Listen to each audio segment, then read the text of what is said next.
নমস্কার ভিউয়ার্স, আশা করি সকলে ভালো আছেন। তো আমি আজকে গুরুত্বপূর্ণ একটা বিষয় নিয়ে আলোচনা করব। এটি হচ্ছে ব্রণ।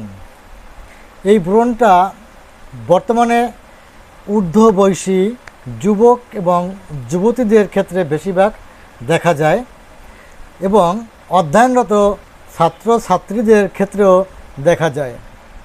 অনেকে এই ব্রণ নিয়ে দুশ্চিন্তায় আছেন এবং অনেক চিকিৎসা করিয়েছেন, কিন্তু ভালো হয় না। ব্রণ থেকে আপনার মুখে এমন একটা ক্ষতের তৈরি হয়ে থাকে, আপনার সুন্দর চেহারাকে ধ্বংস করে দেয়। এমনকি বিবাহের সময় আপনার এই ব্রণটা নিয়ে আপনি একটা দুশ্চিন্তা করেন যে ছেলে হলে চিন্তা করেন যে আমাকে যে মেয়ে পছন্দ করবে ব্রণটা যেন পছন্দ করবে না, বা মেয়ে হলে চিন্তা করবেন যে আমাকে জামাইতে পছন্দ করবে না। তো আমি আজকে এই ব্রণ সম্পর্কে সমস্ত কিছু ভার আপনাদের কাছে আমি দিয়ে দেব, যাতে আপনারা বাজার থেকে ওষুধ কিনে খেয়ে সম্পূর্ণ সুস্থ হতে পারেন। তবে বন্ধুরা, যদি আমার আলোচনা ভালো লেগে থাকে, আমার রিকোয়েস্ট হলো একটা শেয়ার করে দেবেন, যাতে আপনার মাধ্যমে শেয়ারের মাধ্যমে আরেকটা বন্ধু সেও সুস্থ হতে পারে। এবং কমেন্ট করে অবশ্যই জানাবেন যে আপনার ভালো লাগলো কি না। তো আসুন আমরা সময় নষ্ট না করে এবার মূল আলোচনায় চলে আসি। তো ব্রণ কেন হয়? ব্রণ কেন হয় এ সম্পর্কে আগে আমরা বলবো যে অতিরিক্ত রাত জাগরণের কারণে ব্রণটা হয়ে থাকে। তাহলে অতিরিক্ত রাত জাগরণ কারা করে? বর্তমানে দেখা যায় যে অধ্যয়নরত ছাত্রছাত্রীরা বেশিরভাগে এই অতিরিক্ত রাত জাগরণ করে থাকে, কারণ তারা পড়াশোনা করেন। হ্যাঁ, তারা প্রচুর পড়াশোনা করে, তারা প্রচুর পড়াশোনা করতে হলে রাত জাগরণ করতে হবে। তাই তারা রাত জাগরণের কারণে, এই অতিরিক্ত রাত জাগরণের কারণে ব্রণটা হয়ে থাকে। জল কম খাবার কারণে বা নেশা করার কারণে এই ব্রণটা হয়ে থাকে। দেখা যায় যে আপনি যদি জল কম খান তাহলে আপনার ঘাম কম বের হবে, আপনার ভিতরে ইনফেকশন, বিভিন্ন জীবাণু তৈরি হবে, তাই আপনার ব্রণ হতে পারে। তাই অবশ্যই জলটা একটু বেশি করে খাওয়ার চেষ্টা করবেন। এবং নেশা, আপনি কখনোই ধূমপান, তামাক সেবন, মদ, যাই কিছু হোক না কেন, নেশা জাতীয় কোনো খাবার আপনি সেবন করবেন না, তাহলে আপনার ব্রণ থেকে সম্পূর্ণ সুস্থ থাকবেন। মেয়েদের ক্ষেত্রে দেখা যায় যে যে সমস্ত মেয়েরা ঋতুমতী হয়ে থাকে, যে ঋতু হবে, বয়স হয়েছে বা ঋতু হচ্ছে, ঋতু ক্লিয়ার হচ্ছে না, মাসে 2 থেকে 3 বার ঋতু হইতে আছে, ঋতুর আগে পেন্ট হতে আছে, ঋতু চলাকালীন পেন্ট হতে আছে, ঋতু ক্লিয়ার হচ্ছে না, ব্লাড কালো হচ্ছে, ব্লাড কম যায় বা কখনো কখনো বেশি যায়।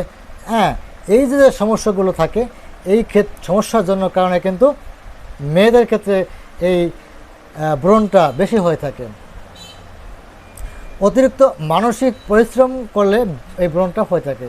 দেখা যায় যে আপনি অতিরিক্ত টেনশন করেন, হ্যাঁ, বিভিন্ন সাইড নিয়ে আপনি টেনশন করেন, জল কম খান, খাবার কম খান, ঘুম কম, একদম সব কিছু আপনার বন্ধ হয়ে যায়, তখন কিন্তু আপনার এই ব্রণটা হয়ে থাকে। পেট পরিষ্কার না হলে, আপনার যদি পেটে গ্যাস থাকে, এই গ্যাসের কারণে আপনার ব্রণ হয়ে থাকে। পায়খানা ক্লিয়ার হবে না, দেখবেন 2 দিন যদি পায়খানা ক্লিয়ার না হয়, আপনার 100% আপনার মুখে ব্রণ উঠবে। তা বন্ধুরা, আপনার এই সুন্দর চেহারা, এই সুন্দর মনোরম একটা চেহারা যা দেখলে অনেকেই আফসোস করে যে এরকম যে সুন্দর চেহারা আমার থাকতো, দেখো কী তৈরি করেছে, মুখের পর যে ব্রণ তৈরি করেছে, তাহলে আমি খুব যত্ন করতাম, এরকম আফসোস অনেকেই করে। তা আমার বিশ্বাস যে আজকে যারা ভিডিওটা দেখবেন তারা অবশ্যই গুরুত্ব সহকারে দেখবেন এবং বাজার থেকে অবশ্যই অরিজিনাল জার্মানি সিলগালা মেডিসিনটি সংগ্রহ করবেন। আমি আপনাকে 100% গ্যারান্টি দিলাম, যদি ভালো না হয় আপনি যে ওষুধ কিনবেন, এই ওষুধের টাকা আমার কাছ থেকে ফেরত নিয়ে যাবেন। তা আমি এবার কিছু লক্ষণ বলবো, যে লক্ষণগুলোর সাথে আপনি মিলিয়ে অবশ্যই ওষুধ কিনবেন। এখন মুখে লাল লাল ছোটো ছোটো ফুসকুড়ির মতন হয়ে থাকে। আপনার এই মুখে সুন্দর চেহারায় লাল লাল হবে এবং ছোট ছোট হবে। তবে আপনার খেয়াল থাকতে হবে যে আপনার এটা কেন হইল। ওই যে উপরে কিছু কারণ বললাম, ওই কারণ কোন লক্ষণটা আপনার মেলে। দ্বিতীয়ত আসেন, সামান্য স্পর্শ করলে চটচটে রস বের হয়ে যায়। আমি দেখেছি অনেক ছেলেরা আসে, অনেক মেয়েরা আসে যে ডাক্তার এই ব্রণ হয়েছে, কী করব। উনি ব্রণ করে কি জানেন, স্টিক কেনে, একটা কসমেটিকের দোকানে যে একটা স্টিক কেনে, ব্রোন স্টিক কেনে, স্টিক দিয়ে যখনই সময় পায় তখনই গুতায়। হ্যাঁ, গুতাতে গুতাতে ওনার মুখটাকে একদম বিশ্রী করে ফেলায়, তখন মারাত্মক আকারে ধারণ করে, এমনকি ব্যথা পর্যন্ত হয়ে থাকে, পয়জন হয়ে থাকে। অতএব কখনোই ব্রোন স্টিক ব্যবহার করবেন না, মুখে হাত লাগাবেনই না। আমি 100% গ্যারান্টি দিলাম, মুখে হাত লাগাবেন না, কোনো ব্রোন স্টিক ব্যবহার করবেন না, আপনার ব্রণ ভালো হয়ে যাবে। ব্রণগুলো মুখেতে ফোড়ার মতন ধারণ করে।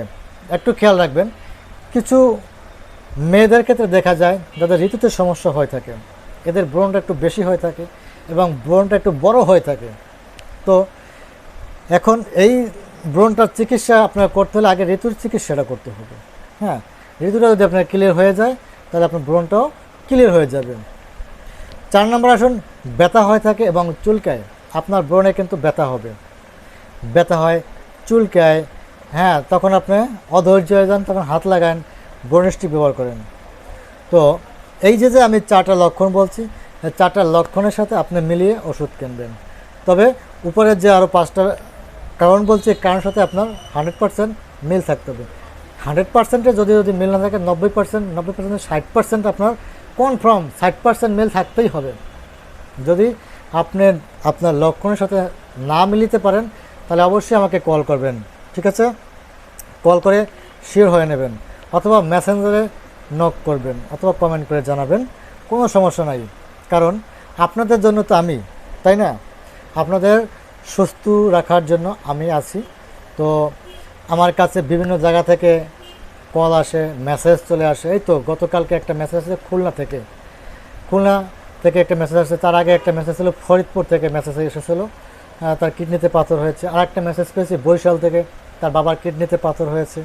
হ্যাঁ, এরকম আমার কাছ থেকে প্রায় মেসেজ আসে, কল আসে।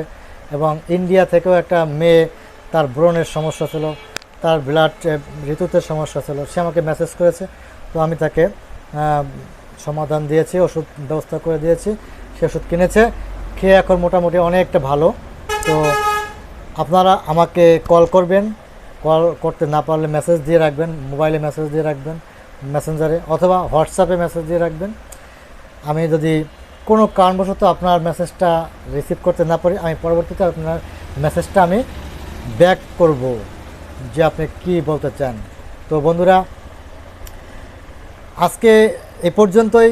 তবে যদি আমার এই আলোচনা ভালো লেগে থাকে, আমি প্রথমে রিকোয়েস্ট করেছি, আবার রিকোয়েস্ট করব, আপনি অবশ্যই একটা শেয়ার করে দেবেন এবং কমেন্টে জানাবেন যে আপনার কেমন লাগলো।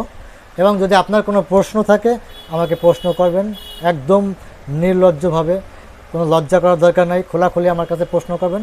কারণ খোলাখুলি প্রশ্ন করলে আপনার রোগ থেকে আপনি সুস্থ হয়ে যাবেন। আর যদি গোপন রেখে করেন তাহলে আপনি সুস্থ হবেন না, সমাধান হবেন না, আপনি খালি ভুগতেই থাকবেন, খালি ডাক্তারি চেঞ্জ করা হবে। অতএব একদম লজ্জা, ভয় এগুলো ত্যাগ করে আমাকে কল করবেন বা আমাকে মেসেজ করে জানাবেন। যে কোনো প্রবলেম হোক, যৌন সমস্যা হোক, কিডনির প্রবলেম হোক, লিভার ফাংশন হোক, ধ্বজভঙ্গ হোক, চুল উঠে যায়, এভরিথিং সম্পর্কে আপনারা আমার সাথে আলোচনা করতে পারবেন। আমি অল টাইম আপনাদের পরামর্শ দিতে থাকবো। দেখা যায় হয়তো আমার চেম্বারে যদি রোগী থাকে, ওই টাইমটা আপনাকে আমি করতে পারবো না, কিন্তু তারপরে আমি আপনাকে মেসেজটা ব্যাক করব। তা আজকে এ পর্যন্তই। সকলের সুস্থতা কামনা করে এখানে শেষ করছি। সবাই ভালো থাকবেন। সকলকে নমস্কার।